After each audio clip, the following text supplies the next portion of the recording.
Hello friends, I am Anushree Kansal and I am back with an aquarium. आज हम सीखेंगे कैसे हम एक एक्वेरियम बना सकते हैं जो कि स्कूल प्रोजेक्ट के लिए भी बहुत यूजफुल है।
देखिए फ्रेंड्स, अब मैंने फिशेस हैंग कर दिया और अपने एक्वेरियम को एक फिनिश लुक दे दिया है।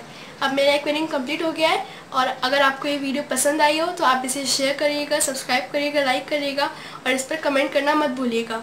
मैं अनुश्री कंसल क्रिएशन की तरफ से आपके लिए नए नए वीडियोस और प्रोजेक्ट्स लाती रहूँगी। Thank you.